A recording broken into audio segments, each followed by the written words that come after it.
I just don't want to like derail the conversation because it's like, you know, something. It's fine. Like, yeah, Let's just do it.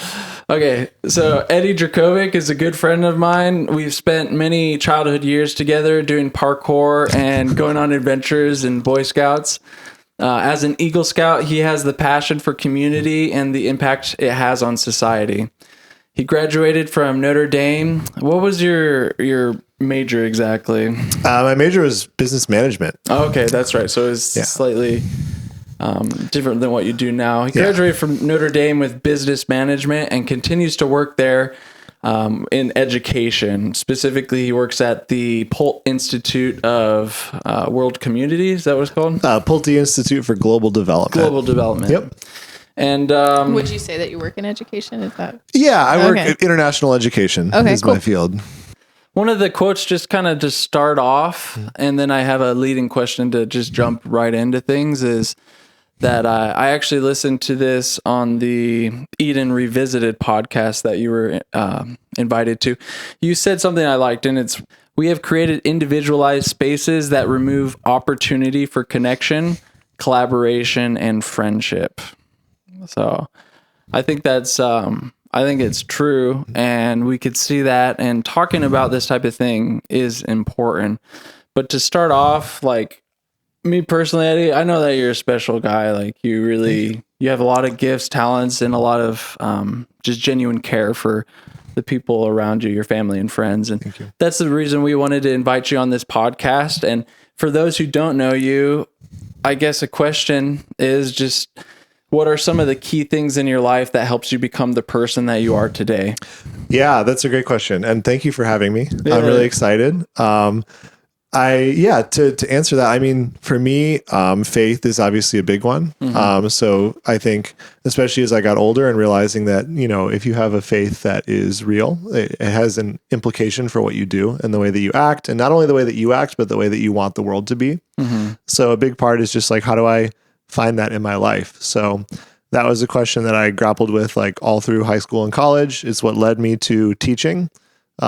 You know, realizing that I didn't want to be a manager somewhere, you know, not that that's what I intended, but, you know, started teaching and then got involved in global development work. And throughout all of that, there's been this kind of thread of like, what does it look like, especially as someone who's Catholic, to live out the faith in a way that influences my actions, the career path I take, the things that I do, like, because I knew that those were things that animated me. Yeah. So big thing there. And then, I mean, even this topic that we're talking about today, like community and what can help or hurt community, has been a lot of like, okay, if we want to build strong communities that let people flourish and be the best version of themselves that they can be, what are the things that help them or hinder them in doing that? Yeah. What do you think?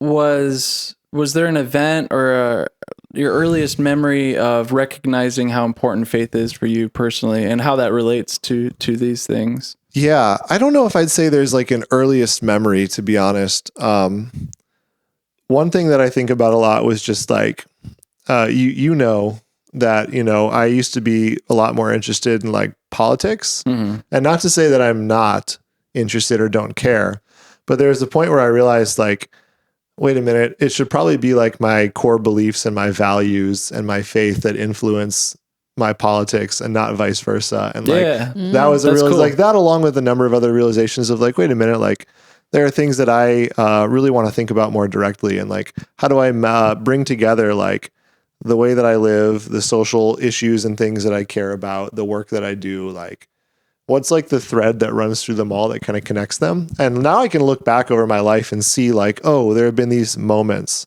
along the way where I've been building on that kind of basic narrative. And now looking back, I can see what those are and how they all fit together. But it took a long time to do that. But now I can look back and say like, oh yeah, I did this. Like I went to this school and I started teaching and I got involved in these things and I, you know, ended up in the job I have now. And I can see the thread of all those things being pulled together by like these kind of core values and beliefs. So how would you summarize what that thread is? I would say it is, I didn't want to go too deep in the weeds, I guess, but I think a big part of it is like human dignity. So in Catholic social teaching, there are 7 kind of themes of ideas. and one of them is life and dignity of the human person. And so for me, I remember being in college and thinking like, whatever I do, I don't know what it is now. I'm still figuring it out, but whatever I do, I want it to impact human dignity in a positive way, to be like reinforcing and strengthening the dignity of persons. And so when I started teaching, it was like, okay, I want to do this. I taught with a service teaching program called the Alliance for Catholic Education, kind of like a Teach for America program in Catholic schools. So it's like, okay, I don't know if I want to do this forever. I don't really know what I want to do, but if I do this, I'll know that I'm affirming human dignity, and I know I'm going to be proud I did it and happy I did it.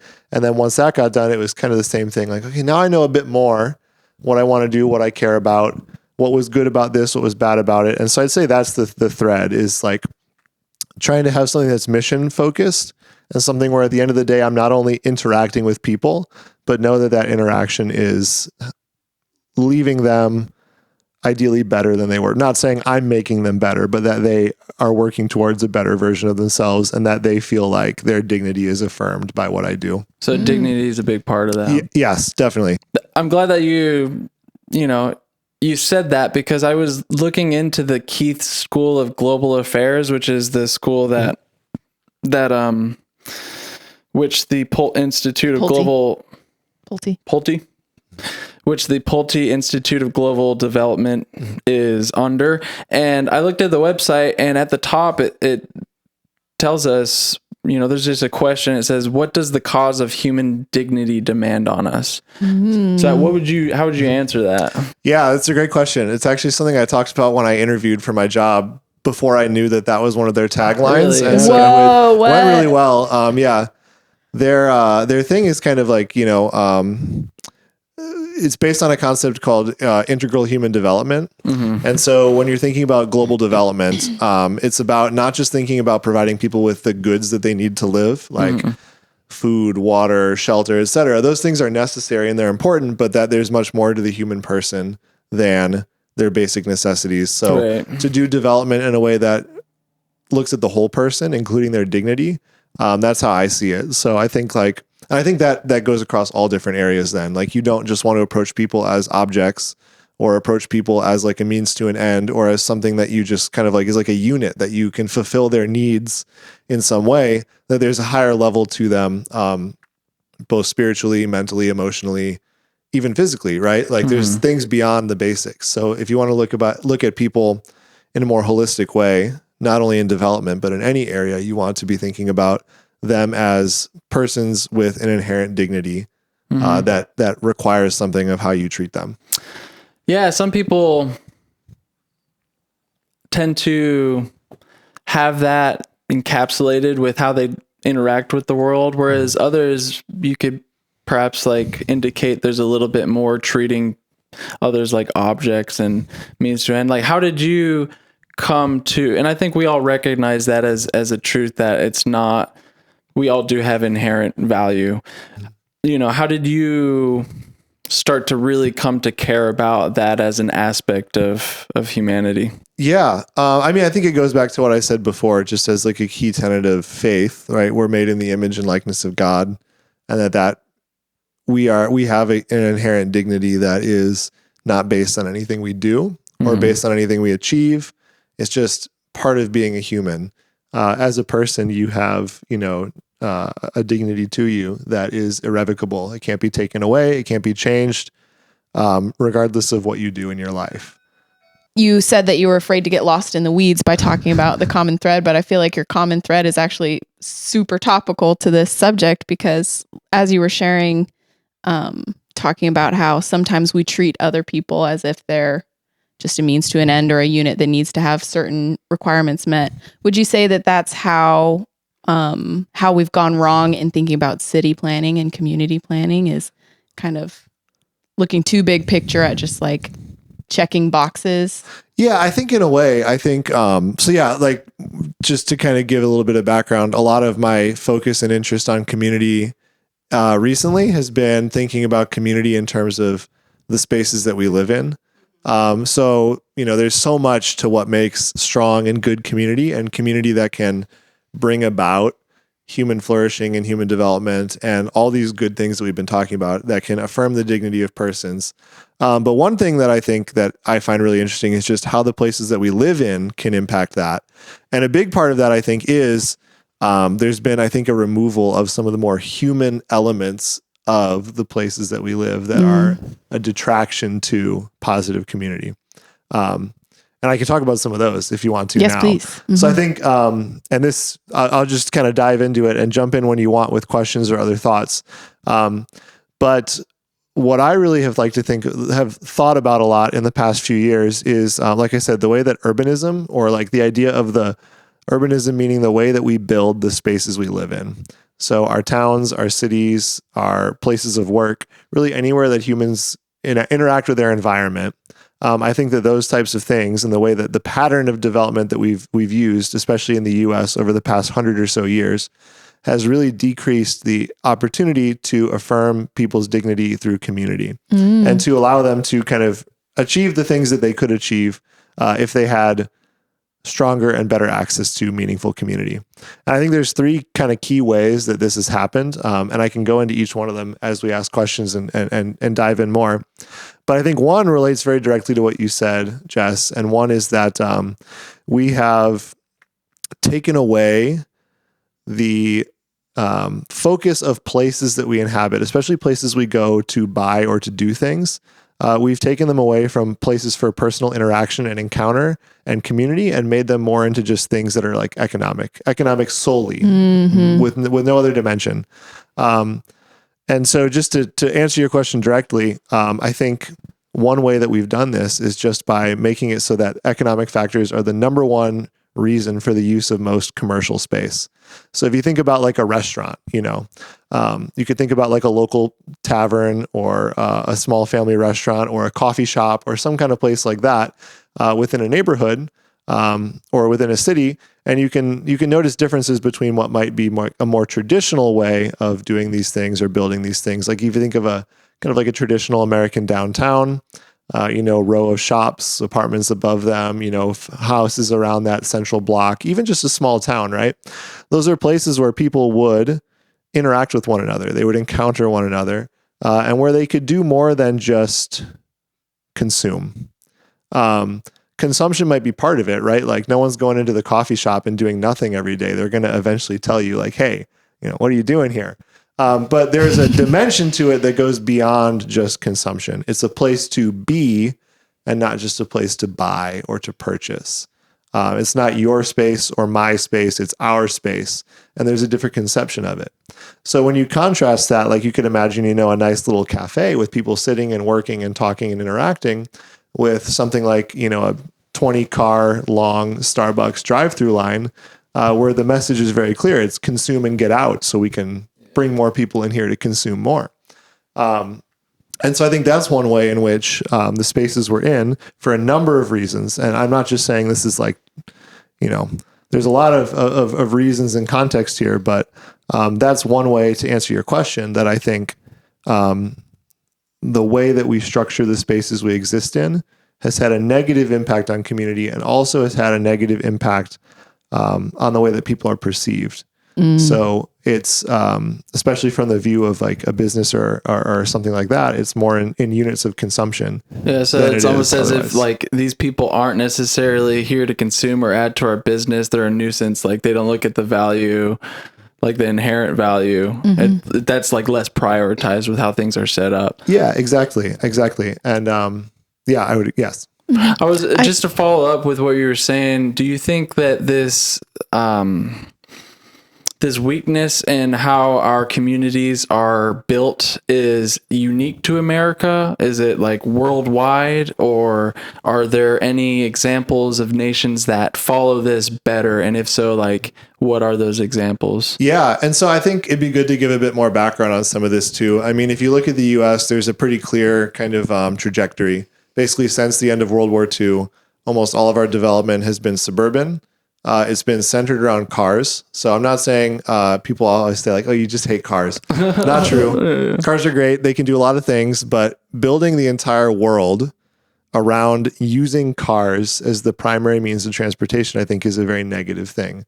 So for the past 80 years, all of our spending, all of our development, generally through legal requirements, not through people's personal choice, but through government mandates, has been requiring development patterns that are autocentric. They require the use of automobiles. So you think about a traditional American community today, it's a suburb of single-family homes with large yards, separated by vast distances from the places you need to go in daily life. So if you want to go to the grocery store, that grocery store is not going to be in your neighborhood. We have a segregation of uses, and this is legally required in the vast majority of the country, 90+%.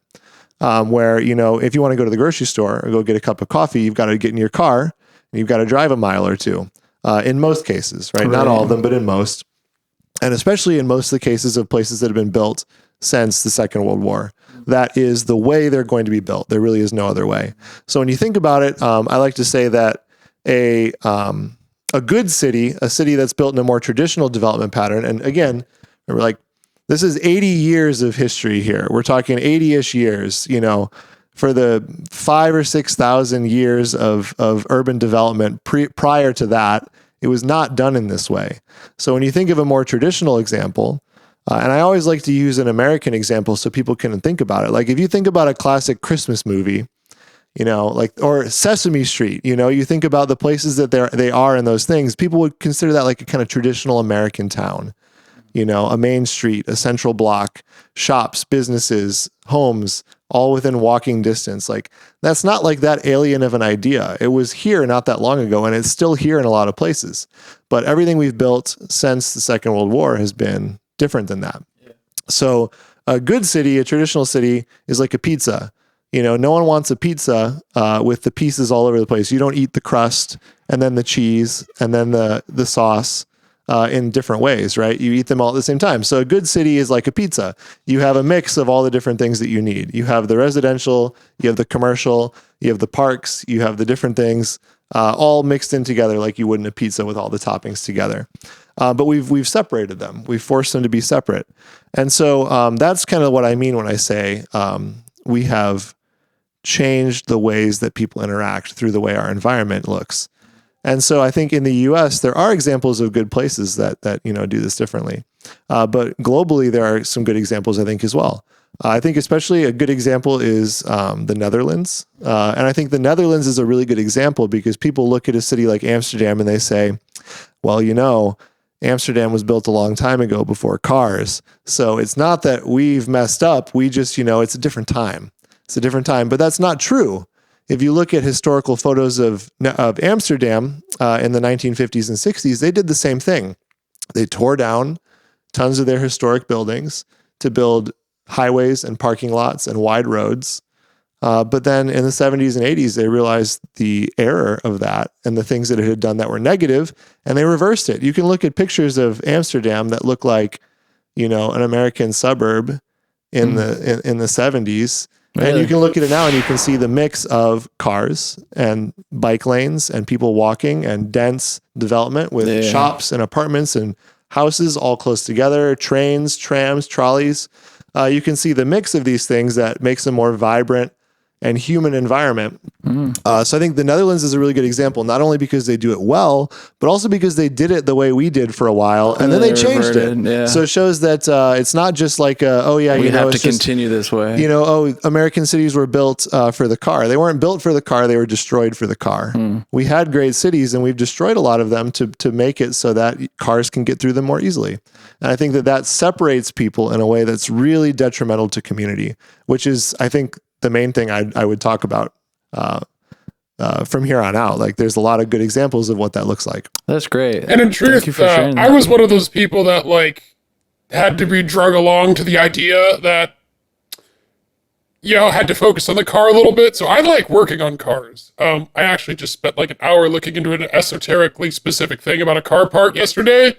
If anyone's curious about alternators, I learned something I didn't even know about them. But anyways, so other than the fact that ducks are into alternators, what I'm really getting at is that, I of all people was cars are great, freedom, independence, all of this stuff. But, the reality is that there's a lot of issues with, like, everyone having to drag around almost a ton of steel just to go anywhere. And, like, I guess my point of this is to say that there really isn't a tension between liking cars and not wanting cars in cities. That's a false choice. And that's what I wanted to kind of add here as someone who literally had to be dragged away from the position that cars mean freedom. It's far more complicated than that. It's a false choice. You can have both, actually. Amsterdam even does. But I wanted to add that bit here. Yeah, I think it's a good point too, because it's a bit of a false dichotomy. And I think too that people don't realize then the fact that it's not normal in most of human history. And that, I think the average person has just never given any thought to the fact that the way we do things could be different. Like you just think, okay, it's the modern world. This is how it is. It would never, I think most people I talk to about this, it's never once crossed their mind to ever think that the way that things are right now is not just the natural order of things in the modern world, and that it could be different. So I think that's an interesting thing to even bring up as a possibility. And then to say, like, here's why I think there could be a better option. I think a lot of people don't consider what you're talking about. And, in general, I think humans have the propensity to get very ingrained with their habits. And if you're born past the 50s, you're going to only know this environment that we've created that has, supported these things. To clarify, how would you simply define, and I know you have already, I think you have to a degree, but how would you define simply what urbanism is and how you got into this line of thinking I feel like we could do something better here. Yeah. Can I add to that question real quick? Because actually I have a similar thought. I'd just like to add, where in your background did you see, let's say, the type of living space that helped inspire you to get into urbanism? So similar question. I'm piggybacking off of it. Yeah, I think, so it's a really good question because it ties into everything that I've said so far. So like I said, for me, a lot of the kind of common thread in my life has been like looking for and finding opportunities to be like really connected to people in ways that are positive both for them and for myself. Like, how can we just flourish and be better? And I had the opportunity to live in good communities. At Notre Dame, when I was in school, I lived in a dorm that had a very strong community. When I was teaching, I, was living in community with the people I was teaching with, just as part of the program structure. And so when I left that, and when I moved back to our hometown, I saw that was really hard to find. That the type of things, and to the other chum, to your question about what examples did I have? I don't know if they were like examples that stood out clearly in my mind, but it was like these prior experiences of meaningful community that it seemed like the deck was stacked against me to ever find those things again. So you had those experiences and recognize how society is set up is kind of preventing me from having those like more frequently than in a way. Yeah. Like when I moved back to South Bend and started working at Notre Dame, I thought, I want to find meaningful community in the ways that I had it in college, in the ways that I had it when I was teaching, and in the ways I felt like I didn't have it in the year in between. And then, was thinking, okay, as I'm trying to find these things, what are like, just as it's something that I care about so much and has brought so much value to my life, seeing how few people had like meaningful connections with other people as a part of their like daily lived experience. I was like, why is that? And I had started to think a lot about, like the places that I live and where I wanted to live because I moved to a new place. I was back, in where I went to college, but I wasn't living in a dorm. So where do I want to live? What does that mean to me? Why am I attracted to other things more than to one place more than another? And so I think a lot of those things kind of brought it about. And then at the same time, I was really starting to get into the idea of urbanism, which is, like I said, really just an examination of the way that our environments impact us as human beings. Like, how do our environments and how do the way that we structure our environments, what does that mean for like our lives? And I think that people get thrown off by the term urbanism because you think urban, like big city. But you can have a really good urban environment within a town of 400 people. If you think about like, It's a Wonderful Life, or like a classic Christmas movie, right? Like the community, a small community. You can have it in a community of 4,000 people. You can have it in a city of 4 million. It might be in smaller bits, all around, but it's not about the size of the place. It's really about the way that it's structured to be it a more like how is it structured, and what does that do to like the people who live in it? Mm-hmm. Yeah. As you were talking about how cities are split up into like their disparate uses, it made me realize that we kind of split people up in terms of their usefulness, and that I think has contributed a lot to people that used to be integrated into the community and be cared for by the community being marginalized a lot more than they used to be, like the elderly, like children, like mothers. They're not contributing economically. Yeah, and so they're not factored in, and they're forgotten in a lot of ways. And like shift work too. It's like, this is your productive time. Now you can show up and interact with other people. When you're done, you go home and stop interacting with other people so somebody else can come in. Yeah. It's like the same thing is happening to us as humans, and we're all just kind of like in little lonely capsules bumping around. Yeah, if we're prioritizing too much these things like, just purely profit or being able to access, going to your work. Well, I guess to finish that thought, if we're not putting as much of an emphasis on the dignity and that part of the human soul, then we're not gonna. There's a lot of groups that could be marginalized, like the elderly, because they're not profiting a company more. I'm just wondering, like, why. How do we course correct from that? How do we course correct from that, and why? What was the initial thing that led to? Why did we create these different things like the roads? Yeah. As structured as they are, why did we have to segment everything? Who did that benefit, and why did we do it? I can give an answer to that. And I think like a way to answer the question more generally about like all these things is to just give a deeper dive into now like why I think this stuff matters for community at all. Because like I said, I talked about the idea of commodifying personal space and commercial space, like making it focus solely on, consumption. I've talked about, the idea of how environments can separate us from one another. I've talked about how we're separated from the places we go in everyday life. But like, I think there are two things that I could say here. The one is more just like the background of why this has become kind of like the norm, especially here in the US. Then the other is like, what impacts does that really have on community then? So if you'll allow me, I'll do a deep dive on that. I think, so the first question, I mean, there are so many different reasons. The history of kind of segregation of land use in the US goes back to about 100 years ago, a little bit more, like the 1910s. And a lot of it had to do, or initially the best kind of ideation behind it is, we want to separate uses that are not compatible for like daily life. So you don't want a steel mill, right next to your grade school, right? Or you don't want a chemical plant next to your neighborhood. So the idea of separating out incompatible uses. But very quickly that became a tool then to achieve a lot of other ends. As with many things in the US, racism played a big part. It was a tool to be able to separate people out, especially by social class, which then had the ability to, through a lot of proxy, separate people by race. So it was used as a tool in that way. In fact, a lot of the history of highways in the US is mixed up with the destruction of Black neighborhoods. So if you track the patterns of where highways were built through cities, in the vast majority of cases, they were run through the neighborhoods that were owned primarily by Black people. That's crazy. So it was often an opportunity to, get people out of the way that you might not want in a certain place. As an aside, so things like that.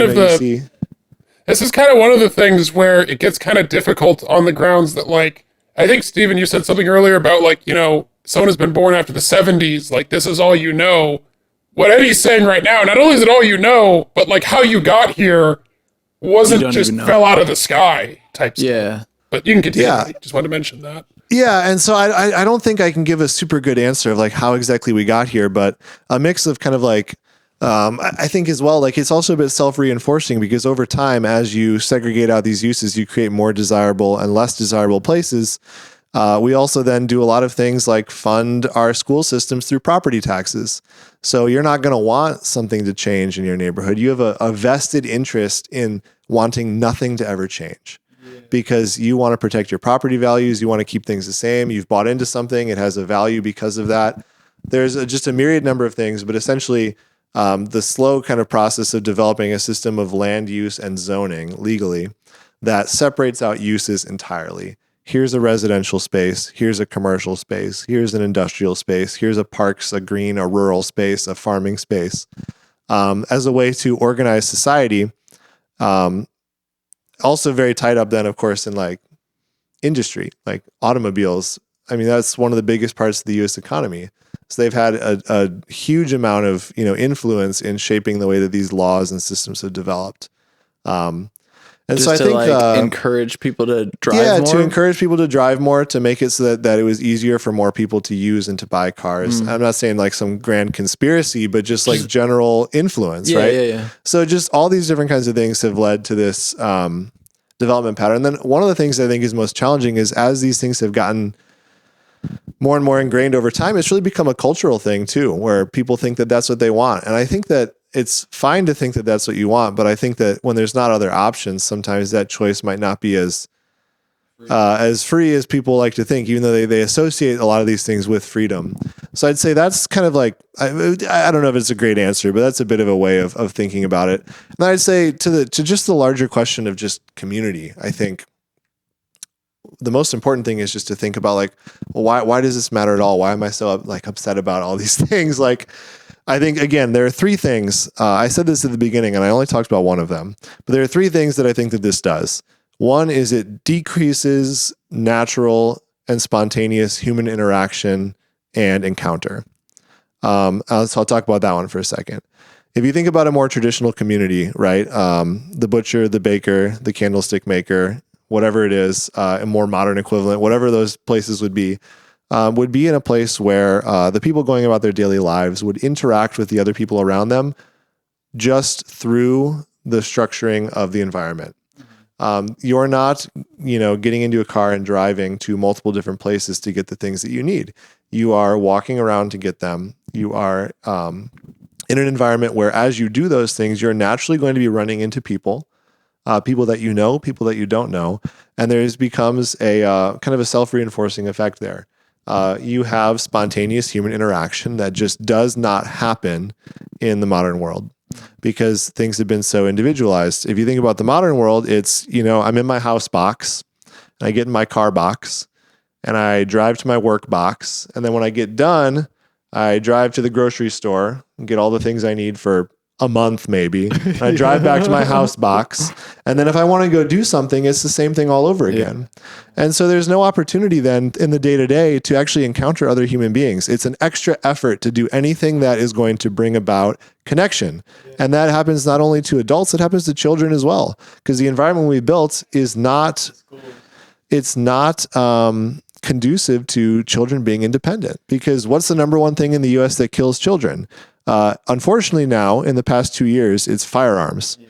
But before that, and still in second place, is cars. Mm-hmm. People freak out all the time about so many things for their kids, but the most dangerous thing is to just put your kid in a car. And not only that, having the world built around cars requires them to spend more time inside, to spend more time alone, and to lose the independence that children have often had in the past because the parent's not going to want to and reasonably is not going to want to let their kid out to wander around when there are big, 2-ton vehicles barreling down every road. And so you see a loss of independence and a loss of human interaction. And then not only that, it's if you're a parent, what does your job become? It's ferrying your kids around in your car to the different things that they need to do, which takes a lot of time and a lot of energy.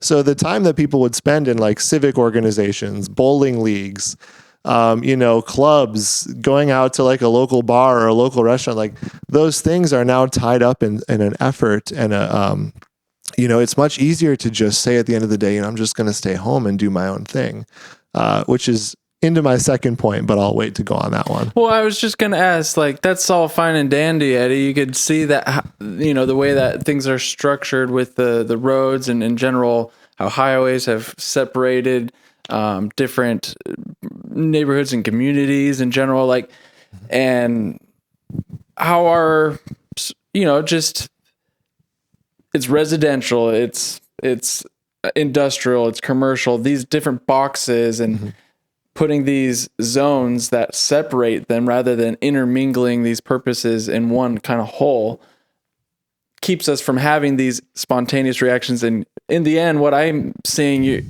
you're saying this is keeping us from is connection with other people. Why is that connection important in the first place? Like, why is it such a bad thing for me to curate my home box and to basically prefer to just spend it there? You know, what is so important about integrating that connection with other people? Yeah, that's a great question. Well, I think number one is that just human beings were social creatures.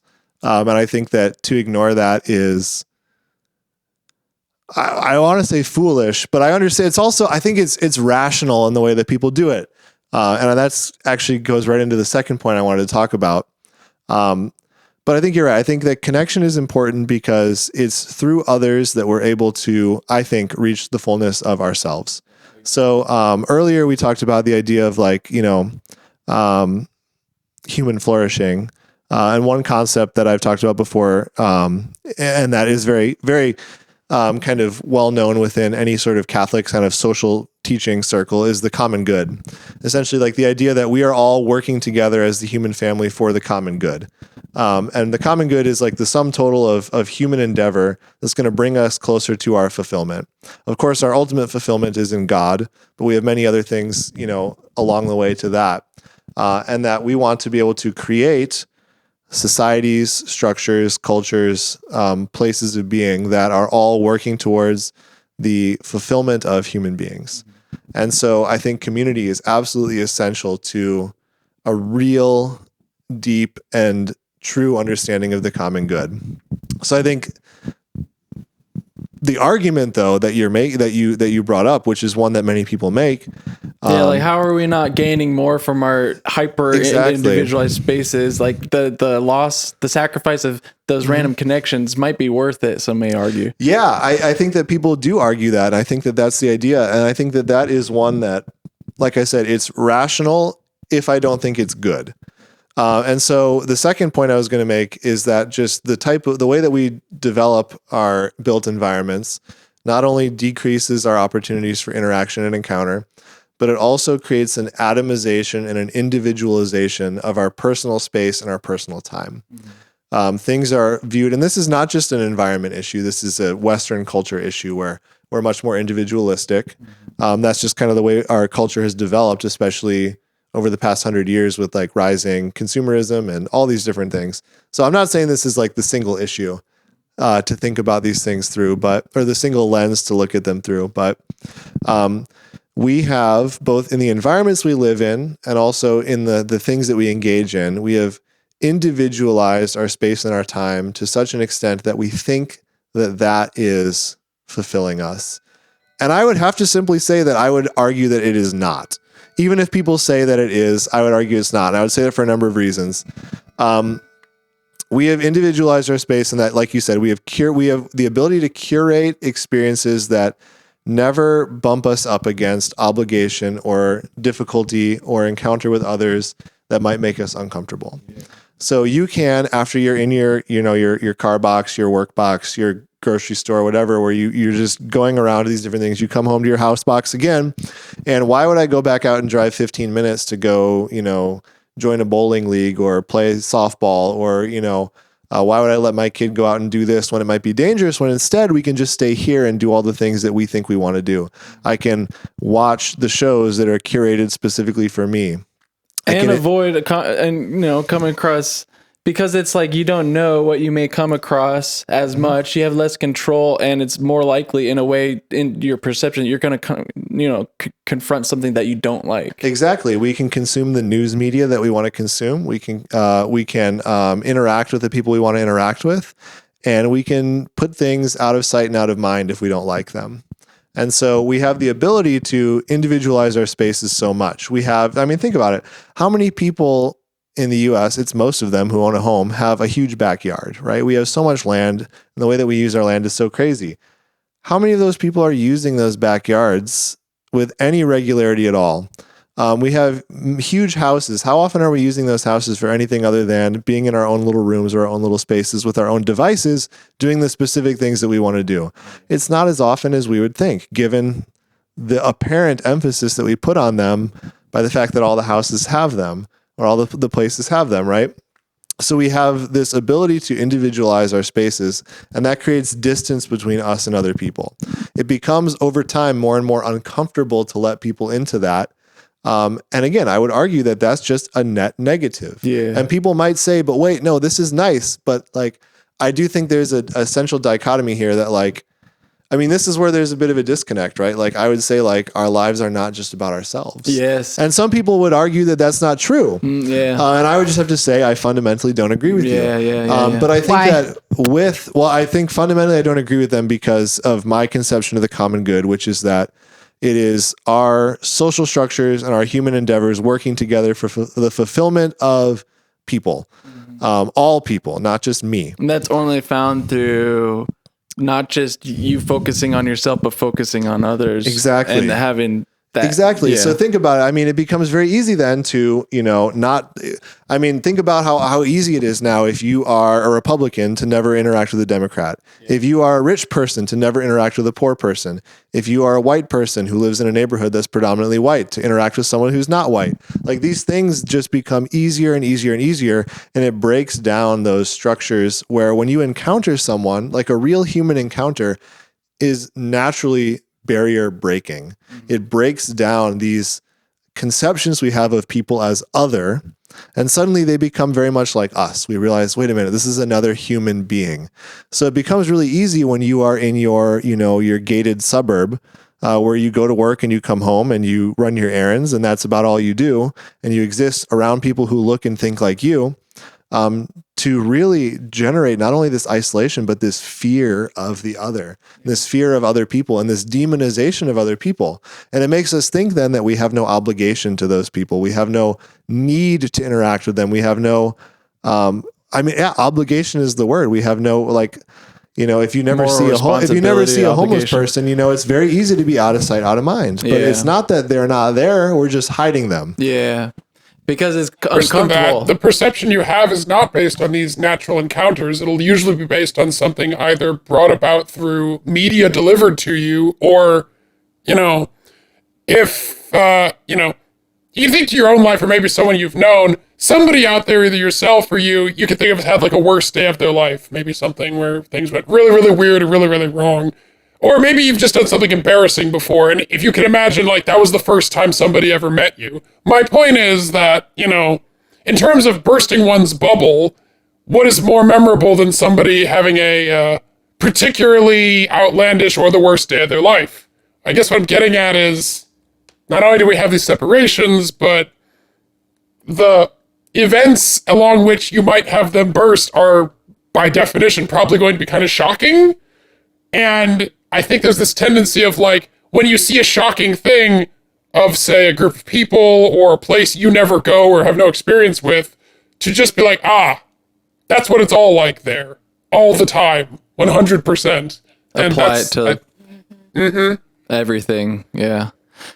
This is brilliant, Eddie. I'm really enjoying this conversation. I think you're definitely hitting on things that need to be addressed as a nation, as just humanity across the whole globe, that honestly I don't think we think about as much as we should. And I want to further this line of thinking. You talk about these different boxes that we're able to hyper curate to our own desires. When you consider this as like one of those boxes, it's definitely something to keep in mind. And not only are we physically minimizing the chance we're going to come across something that is different than our own cultural background or way of thinking, whether it be politically, religiously, etc., we're able to further that with the connection that we have through social media, through the way algorithms work. We're recommended a perpetual. We could get into niches really easy because, I just feel like that kind of perpetuates this path that we've seen us go on. Yeah, like I said, it's not a silver bullet. Urbanism and kind of like the built environments we live in is like my pet topic because I just think it's really interesting and I care about it.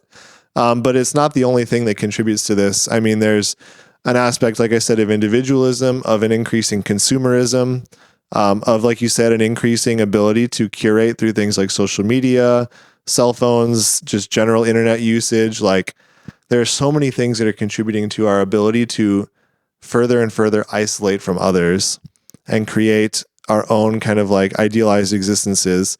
And those existences might bring about pleasure in certain ways, but I don't think that they bring about fulfillment. And I don't think they bring about joy. So what I think they do in ways. Like, I'm not saying that like all these things are just inherently bad. Yeah. Just that we are missing the boat. We're missing the forest for the trees, you know? For if I understand you correctly, what I think you're talking about at its core and why you've been drawn to urbanism is the same thing that drew you to just find the value in increasing the dignity of the human being, is just recognizing that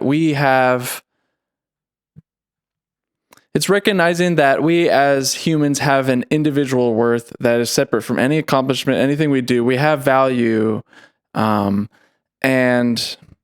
we're not going to fulfill or achieve that value to its full potential unless we have connection with people. And that's why this connection is so important, is because, you know, it's through each other that we're able to really reach that potential. And just one other thing that I want to bring up that excites me, what you're talking about. I've been recently getting into Stoicism. I don't know how familiar you are with the philosophy, but I feel it's one of the most pragmatic or applicable philosophies to just daily life. And one of the more modern proponents of this philosophy, which generally, what he says is, and it's a book, I forgot his name, but it's called The Obstacle is the Way. So it's this idea that oftentimes we try to avoid things that are uncomfortable or different or scary. Like you said, it's oftentimes based in fear of the other. Yeah. But oftentimes those exact things that we're trying to avoid are the things that we need to get to where we want to go, you know? And if we're talking about like this difference between pleasure and fulfillment, and we kind of sacrifice the latter for the former just because it gives more of an immediate kind of sensation of, oh, this is good, we're really missing out on what is more important. Yeah. No, I absolutely agree. And I think that this, to link back to the other question about like, what does a more positive vision look like? I mean, that would be really getting in the weeds. I'm not going to kind of talk about like, oh, I think this or this or this should happen, but I can give kind of an example that also talks to what you're mentioning here. Because I think that when we are closed off to these things, we often close off our own ability for growth, similar to what you just said. And I think that encounter with other people very naturally pulls us out of ourselves in ways that make us better, even if we don't notice those things immediately. And so I'll give an example. This is an example that I've written about before of a place in South Bend that I really love. It's called the Local Cup. It's a cafe. And it's run by a neighborhood association. So there's a neighborhood near the city that is built in kind of more of a traditional development pattern. It's mostly single family homes, but they're older, they're closer together. You can get around by walking a bit more easily or by biking. And they have a little spot that somehow didn't get torn down at some point that has a couple little storefronts. And then one of those is this cafe, and it is pay what you want. So you can pay however much you want for any drink you get, more than it's worth, less than it's worth, etc. So it's already kind of community oriented, right? Like I said, it's a place not just focused on consumption, it's a place that's focused on the needs of people. They're still making money, they still have to, meet their bottom line, they still have to pay their employees. All that is still there, but it is essentially in the way that it's focused, it's more community oriented. It's not a chain, it's not someone from out of town, it's local people doing something that they care about and making money doing it. In this place on an average day, so like I went in there one time and there are multiple different things happening. There's someone painting a picture. They're painting a picture. And as they're painting a picture, a family walks in, not drives in, walks in from the neighborhood. And the kids of this family go up to the person painting the picture and they're interacting with them. They're talking to them. They're looking at the painting. The person's explaining to them, here's what's going on. Here's what I'm doing. There's someone else talking to that person a little bit later about a show that they're going to play later that week. And they're asking, oh my gosh, I'm so excited for you. You're going to be playing this show. In the back room of this place, there's a foster grandma's like conference going on. All the foster grandmas in the area are meeting for this like annual thing that they do to get together and celebrate the year. On the back porch, there's a group grilling. There's a grill in the back that anyone can use. You can just come and use it. Next to that grill, there's a fridge. There's a refrigerator that is stocked with food all the time, and anyone can walk up to it and take it if they need it. And these things are all run not by this place, but by individuals in the community who use this place as a central area. So you have people interacting. You have it being done at a human scale. They're walking in, they're walking around. They're not just coming in to consume. They're coming to be there together. They are not individualized in their own little spaces. They're interacting with one another. There are conversations happening across different tables, things like that. And you're seeing the encounter with others that can bring about great things. That refrigerator out back is there because people in the area were in that place together and they said, wait a minute, there are a lot of homeless people around here. We live near downtown. What if we could do something that would help them? That would be a local community initiative. I've heard a conversation in there between two guys who are working on building affordable homes in that neighborhood. And they're doing it not to make money. They're going to meet, their needs. But they're doing it because they have come together in this place around this central issue of how do we make this neighborhood affordable and accessible to other people. And they have now taken on this project themselves in order to make it happen. And so you see the power of kind of a place that is oriented towards community life. It's a business, it's a place to consume in a way, but it's also a place to be. And there are a lot of positive benefits that come from that, like some of the things I just described. But my question was, when I'm in there, is why in the world do these things happen so naturally in this cafe and not in the Starbucks in the strip mall? Why is it that the people in these other cafes that are, these other places in these suburban areas that are all separated with massive parking lots, why are those things not happening there? And I think that there's an element of those three things I talked about. You have an increased opportunity for interaction with the people who are around you. So if you go to that cafe, you're seeing the same people all the time, and there are people who live near you. You can walk there easily. You can go there for 10 minutes and not have it take up all of your day or be out of your way. When you're there, it's a space that is, through its kind of culture and through its kind of community orientation, is open to breaking out of those individual bubbles. So you have people interacting just within the space, which doesn't happen other places. And then lastly, you have it not just organized around consumption and profit. Those are part of it because it's a business and it's a successful business. But it is serving a purpose as greater than just that. And you could imagine then the impact of that 10 times over, 100 times over, if you had a community where those things are happening in the grocery store, the barbershop, the butchers, what do people go to? I'm trying to think of better modern examples, right? You can think of all the different places that people would go, local parks, trails, things like that. If those interactions were happening over and over and over again, what types of benefits could be reaped, which with an attitude and a culture that turns people's minds away from both themselves and other things and turns it more towards their local community and their own needs. I think there's something there that draws people out of themselves and allows them to reach to a greater height than they would reach otherwise. And that strengthens the ability of that community and the people in it to achieve what I would call the common good. That's awesome. There's a couple aspects to that I wanted to touch on that you mentioned but didn't really emphasize. So I'm not one who has social anxiety. I don't mind going anywhere, but I know a lot of people that's an issue in socializing in the modern world. And one of the nice things about what Eddie just described is it's the kind of place where if you're just like a person by yourself, no one notices. So for people that are nervous to meet people, they can just go to a place like this and they won't really feel out of place or obligated to do anything at all.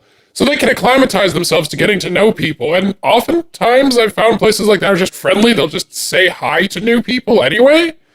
But So for one thing, it can help that problem that I've run into. For people more like myself specifically, what's really fascinating about, I believe the term is third spaces, or what these are called, is time. It's kind of like in college, there are places you can go where something will just be happening. You don't have to know when the meetings are, or when when things are going to happen. If you're free at X time, you walk there, people will be there. And you will eventually just show up at a time where a thing you want to do is happening. You don't have to plan meeting people. You just have to plan to be somewhere. We're kind of ruled by time, and that kind of was always difficult for me for a lot of reasons. So that's what really makes this very interesting, that it frees you from time in a way that nothing else really does. That's a good point, Chum. Yeah, those are the 2 points. Yeah, because I know for me, I struggle still with scheduling and prioritizing, and it's a lot easier for me to, like, when I have a moment or I feel like it, to have some connection with people. And if it's so rigidly on the side of they have to have things in blocks, and I have to keep track of it all and know where to be when, rather than just go out into the public square and there's going to be something or someone I could interact with, that's a lot more welcoming and inviting to have those experiences. Yeah, and I think to the point about like social anxiety and things like that, I think it is like a natural counter to that, where it does allow you to have a lot of low stakes opportunities to build up that skill. Yeah. And so I think a lot of times people, they say that that's an issue, and I believe them. I'm not saying it's not an issue, but I feel like it's something that is almost ingrained and built up over time just because they don't have those opportunities. And I think about, one thing that really motivates me to think about these things, or really like brings me a lot of like both sadness and hope, is like, I know that I've been able to find community that's meaningful in this way. Like, I have a great community of friends, and it's because these are all people who are seeking out the same thing. They want that same type of community because they've seen its benefit.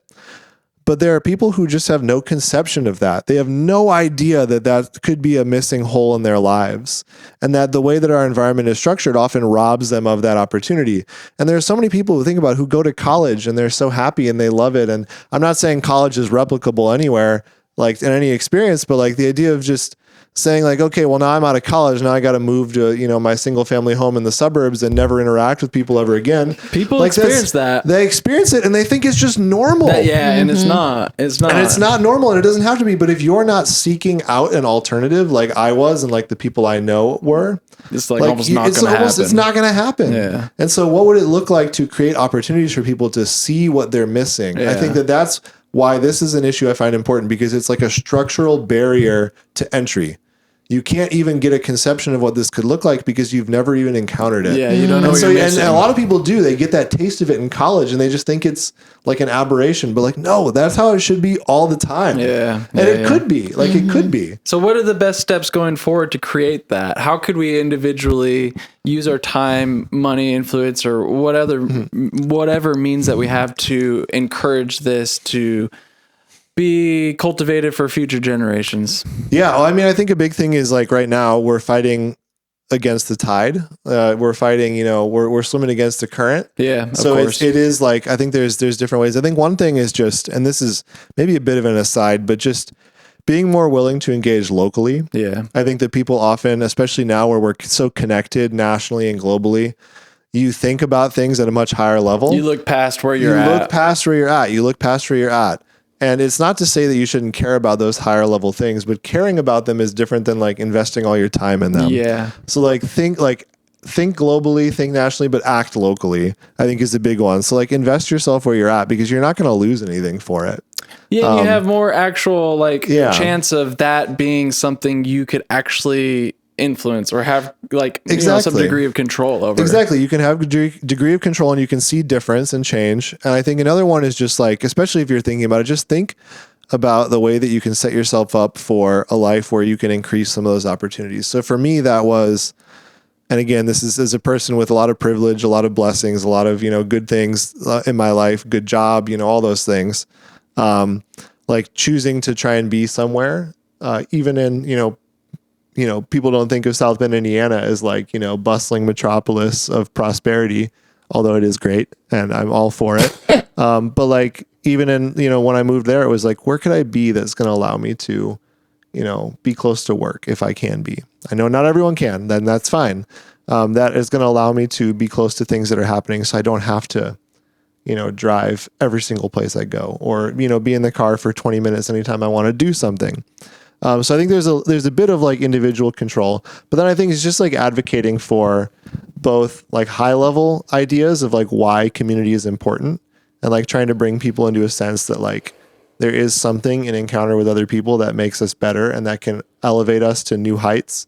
And then also advocating for things that allow that to happen more easily. So there's a lot of movement right now in the US around zoning reform, around land use reform, around trying to create spaces that are more open to people, that are more human scale, that kind of push back against this development pattern that we've seen. So like just advocating for those kinds of things. But I don't know. I'm not as good at like what do we do? Because it is like there's a difference in like levels of control. First, we need to have an awareness that this actually is a thing. Yeah, and like I said, most people never even think about it. Yeah. So see, to a degree, the problem is we didn't like enter this through some discussion about the benefits of car use over traditional urban design. We entered it by get your Chevy F-150 to get your independence back in America. And I'm being a little facetious when I say that, but what I mean by that is I do have an answer, I believe, into your question, Stephen, and the answer is narratives got us here, they're how they're going to get us out. The single most successful thing, like rural Indiana, this has worked. I meet a lot of random people. Real quick, I don't mention try urban. to stay more centered on the green screen. Thank you. So, in any case... Or the pond. Sorry, start to stay more centered on the pond that you're at.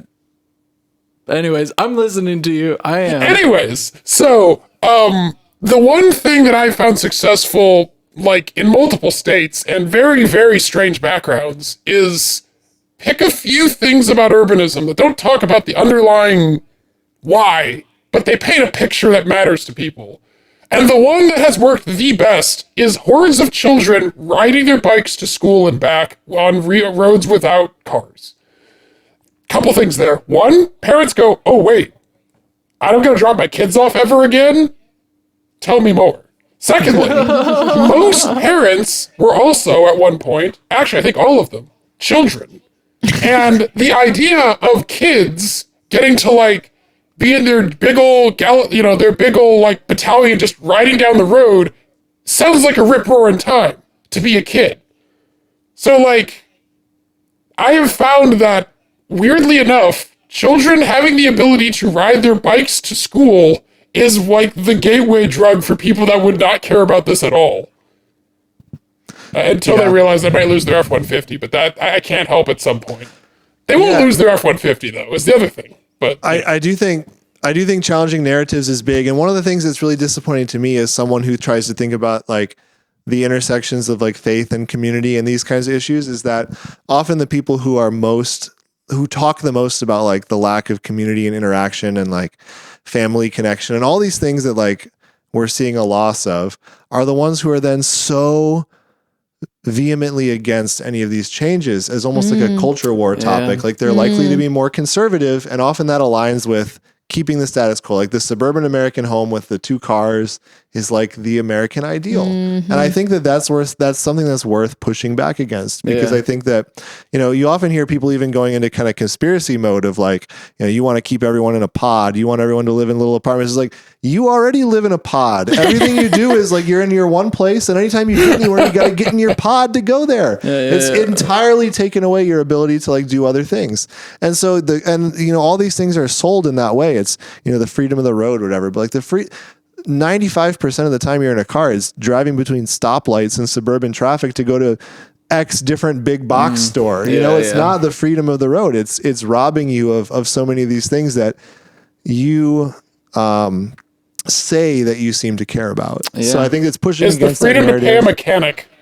Yeah, it's pushing against the narrative that that these things are going to decrease quality of life, that they're going to, and I think that the way to do that is by positive messaging. I think that there's only so much you can do by saying like these things are bad. It's what is a positive vision of why a different reality could be better. Yeah, absolutely.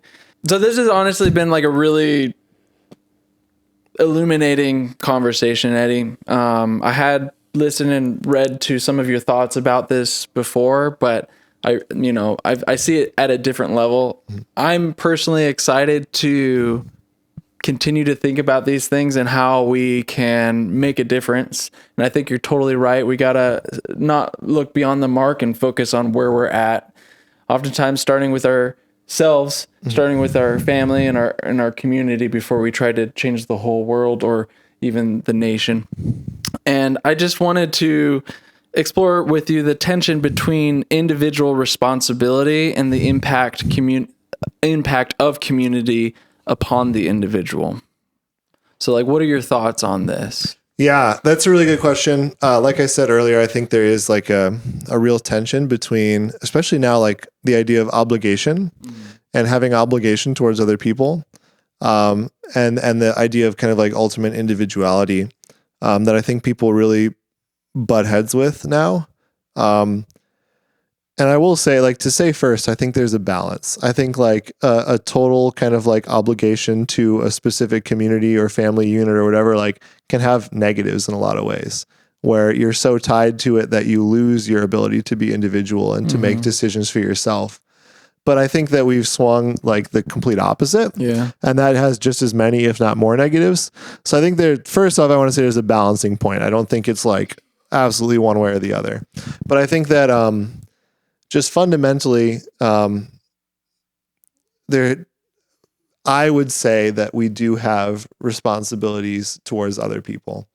And people would argue against that. I think there are a lot of people who would say like, no, like I am my own person and I don't have an obligation to someone else. But I think that that's not true. And I think that, again, though, there can't just be a like, I think usually when people say something like that, it's like, oh, you're just like a selfish jerk. You only care about yourself. It's like, no, those are rational endpoints of like the individualistic culture that we live in. It makes perfect sense to like come to that conclusion if that's the like water you swim in. Right. Can I jump in real quick?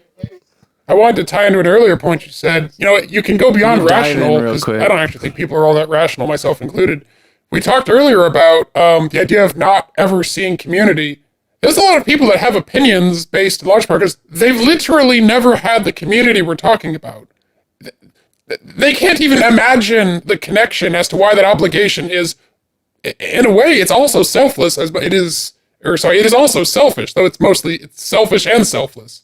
Good community is as good for yourself as it is other people. And so I just wanted to add that it is a rational choice, but I think that's almost doing a disservice to how much we don't even emotionally connect with, or how some people might not even connect to this concept of community at all.